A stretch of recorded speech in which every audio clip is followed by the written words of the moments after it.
Hi, my name is Kylie Prince, and this is my video for outline 8 or chapter 8. So the first question deals with the code of ethics, and as educators, we can have a major influence on those that we associate with and teach in family life as family life educators.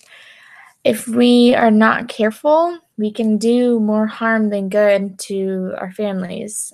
So, with the code of ethics, it's about understanding who you're dealing with and that each family is different, and understanding the different backgrounds that families can come from. And it can also help gain that trust from the people that you are helping and teaching. And understanding the code of ethics can help you develop critical thinking and practice as well. So, some principles that captured my attention was the 3 virtues that relate to the code of ethics. The first one was caring, and this means being the support system for the well-being of their family members as decision makers in their own home. The second one is prudence or practical wisdom. As FLE, this means being able to understand complex situations and being able to make a decision to those in the family based on your own knowledge and consulting with your peers. And the last one is hope and optimism. And as an family life educator, it could be easy to be discouraged, especially when dealing with difficult family situations. But it's important that we maintain optimism and that we focus on the positives and strengths of family members, and to remain positive in spite of adversity, because a lot of times they will be the family, if they are going through difficult times, they'll be leaning on us and looking to us for that positivity and guidance and assurance that, eventually, hopefully things will be okay. So I think these are extremely important values that we must hold on to and implement into our own lives and their lives as well. I know that my value system will definitely influence myself a lot as I teach. My faith is a huge part of my life, and it influences almost all the decisions that I make. For example, when I teach, I want to always have the Spirit with me and teach with the Spirit. I want to be guided by the Spirit so that I can teach and be able to tell those that I am teaching what the Lord wants me to teach them. So it's important for me to make sure that I'm living the life that I should be and supposed to, so I have the Spirit so I can keep that with me while I am teaching. And one of the examples from the reading talks about a teacher that had strong beliefs about gay marriage, and one of our students calls into question her beliefs. And I feel like this is a situation that I may have to deal with as well. And it's a difficult situation because you will be teaching, or you might be teaching all different kinds of families, and this includes families that may have, homosexual partners, or the kid has gay parents or something like that. And with my beliefs, I am pro marriage between a man and a woman. So when it comes to that, my character might even be called into question if they know where I stand with that. And so the Code of Ethics talks about understanding your family's value system and to be understanding.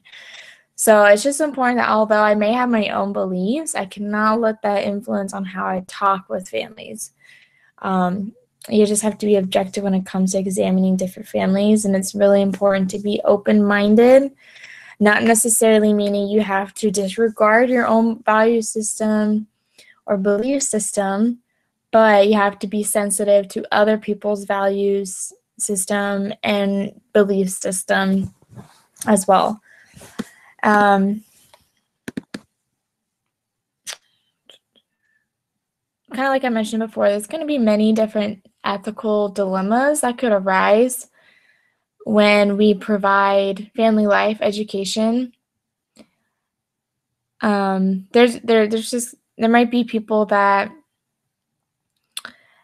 disagree with how, like I mentioned before, your belief system, or another ethical dilemma could be encountering someone that is in an unsafe situation. For example, someone that you're teaching may have an abusive boyfriend or parents or something like that, and they don't want help, or they don't want to get the authorities involved, or haven't said anything directly to you about it.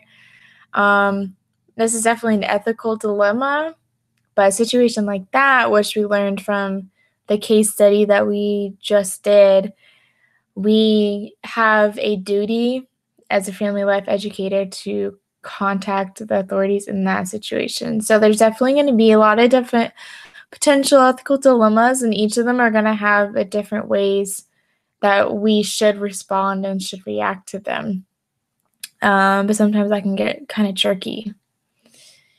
A virtue that I believe that I have that will help me as an effective family life educator is compassion. I have always had a great desire to help and care for others, no matter who they are. And to be a family life educator, you have to care for people, and you have to have that want and desire to help them. And these are people that are coming to you to either receive help with problems or issues with their families or in relationships already, or they have others. They're just people who want the tools to better themselves and their families to prevent problems, no matter what it may be. Without that compassion or desire to help, you just want to have that motivation to help those families.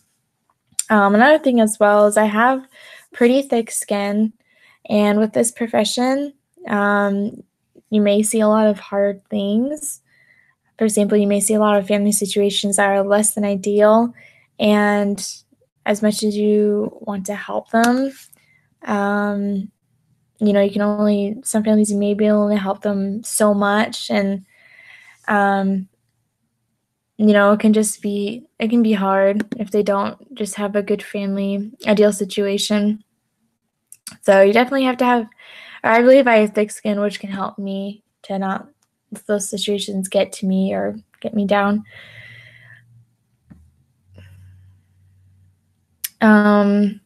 I believe as family life educators, it's just important to understand our limits and boundaries, because we don't want to give advice or counsel to a family if we're not educated in the matter. Ever concerned that we're not, or we don't feel confident in something, then it's definitely better to go consult with someone that it has an expertise in the area, rather than assuming things, or maybe just kind of giving your best guess. These are people's lives, and we want to treat it with care and responsibility. So it's definitely important to understand our limits and our boundaries when it comes to that. So that's it, and thank you.